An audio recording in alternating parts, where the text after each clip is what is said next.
circulating, I've heard this from other YouTubers, that he was basically with his underage fans, you know, sending eggplant emojis. They were sending back peach emojis. You know what we're talking about.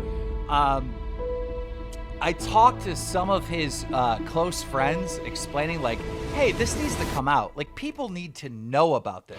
So by now, you've probably heard about the allegations surrounding popular YouTuber CallMeCarson, who's been accused of sexting underage fans. Around late February, early March, Carson told the Lunch Club guys, as well as a bunch of close friends of his at the time, that he had been sexting his fans. Sure, as of now, we all know who CallMeCarson is. He's had his fair share of drama within the YouTube community, but as of very recently, he has been exposed for quote-unquote grooming a 17-year-old when he was 19.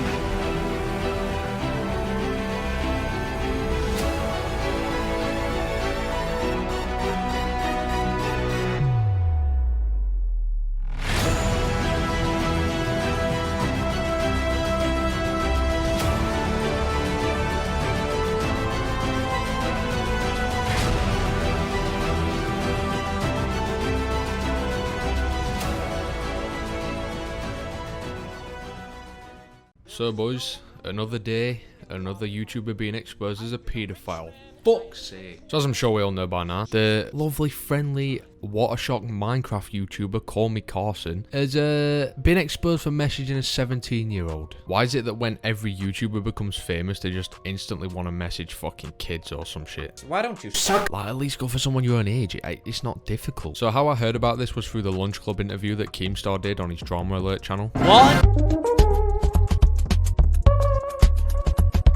Now, from what I pretty much got from that interview was that him and all of his friends knew about it since around March time of last year, which means this has probably been going on for a lot longer than we think. Because if they've known about it since March time last year and didn't tell us for that whole time, think about how long Carson were doing it before he even told his friends. Now, I admit his friends were probably in a bit of a tough spot when he told them, because how exactly do you come out and tell people about that while also respecting the person it happened to, if that makes sense? So for those of you who don't know, the age gap was 17 and 19. Carson were 19 and the girl was 17, which admittedly does happen, and a lot of people would probably see that as normal, but the power aspect of it just makes it fucked. Like, because she's a fan, she's pretty much willing to do anything that he says, if that makes sense. Then a lot of streamers and YouTubers were arguing whether it were legal or fine or not. A lot of people said it were fine, for example Moist Critical, because he used the example that they would have been in the same grade in school. Do me a favor. But I'm gonna be honest with you, it's not legal, because they weren't meeting in real life and doing that shit. It was over the internet, so therefore it's actually illegal. Like, no meme, no troll, no fucking autism. It's literally by law illegal to sext someone under 18. So Carson, my friend, you done fucked up, you done goofed. So it turns out as well that there was actually a second girl. So it's not the first time, it's not a one-time thing, it was fucking twice, which is, you know, it's a reoccurring thing when these accusations come out. More than one person fucking pops out of the woodworks and shit. Pretty much in that screenshot, it just says that Keemstar asked her if any nudes were exchanged, and he said yes on Snapchat, which is it fucking 2015? What the I didn't even think that happened anymore. May through June 2019 started when he shared my grad photo on Insta, May 22nd. This is all I have. I was 17 at the time of these exchanges and he was 20. There was more, but the IG account I had was deleted last year. I wish I said something sooner. So, you know, CallMeCarson, big age of 20, so lonely that he goes for someone at 17. You know, he could have just, you know, waited one more year if he really wanted to, but apparently he's just a fucking impatient cunt. I don't know. Now, the fact that so many people were saying that this shouldn't even be an issue because other people do it just makes me question how retarded America actually is, because I didn't see many UK people or UK YouTubers saying it was fine. It were mainly American YouTube. I can't fucking speak English. Do you honestly think? It were mainly American YouTubers that were tweeting it and saying it on streams and stuff, which just makes me question, what the fuck is wrong with America? Like, first you rush the fucking Capitol and now you're saying sexting and mine is okay. You know what? Put America in the bin. You see America, you see that bin? Fuck them off. But obviously we can't all 100% believe these accusations, allegations, whatever you want to call them, until we hear Carson's side, because to my knowledge he still hasn't responded yet. These were made a week ago, he still hasn't responded. He could just be taking his time like Pyro did with all this shit. But when he's got all of his friends coming forward and saying this is true, it's not exactly a good look for him. Oh wait, never mind. Scratch everything I just fucking said. I just found some fucking Snapchat screenshots. It's been making me feel sick thinking about it. I feel wrong having done it and I feel like I've led you on. I enjoy talking to you and all, but it's just too much and I feel really guilty, so I'm sorry. I've also realised I have a crush on my friend Sarah. Lol, get fucked off. Is Sarah fucking 12 as well?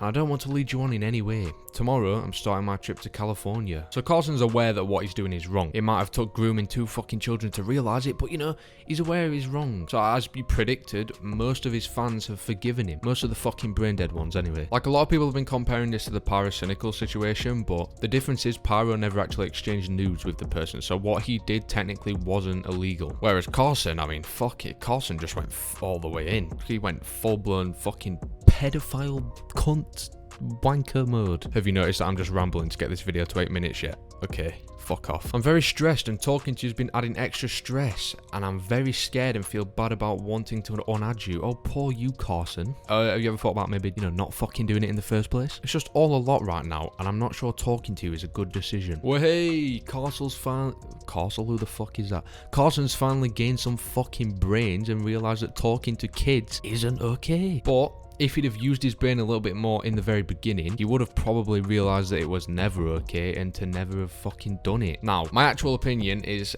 in a normal day-to-day situation, this probably would be fine if he wasn't a big famous fucking YouTuber. The fact that he's a famous YouTuber and has power over her pretty much makes it not okay, and it is still technically illegal, so either way it is fucked. Now, obviously, as whenever something happens on the internet, CallMeCarson's been fucking bleeding subscribers for the past week. So he's actually lost almost 250,000 subscribers, which is just like fucking my sub count times a fucking trillion. Which is crazy to think about, because he's more than likely going to gain every single one of those back when he makes his response, whether it's a good response or not, because most of his fans are kids, hence why he got the fucking opportunity to groom one in the first place. I mean, fucking hell. So yeah, I was pretty hesitant on making this video, which is why it took me so long to make it, because I made the ones on the Pyro situation, but I never actually made a response to it afterwards when he made his video, because I don't know, I just felt like I weren't qualified to really comment on the situation. But you know me, I'm a YouTuber, I'm hypocritical, so for this situation, because I've had no topics and I haven't uploaded in a fucking week, I threw all my morals out the window,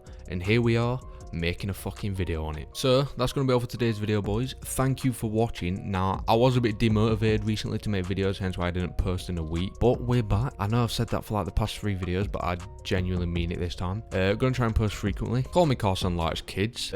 Funnily enough, CallMeCarson and Pyro-Cynical are both friends, so you know, that friend group is probably hiding a lot of stuff, allegedly. Don't fucking sue me. And I'm probably going to make a response when CallMeCarson fucking uploads his response, I guess. We're going to look at that shit. Keemstar, I love you, mate. Thank you for providing me this content. Mwah, mwah. That was fucking gay. I'll never do that again. Thanks for watching, boys. I appreciate you. Subscribe if you enjoyed, or dislike the video if you think my forehead is fucking massive.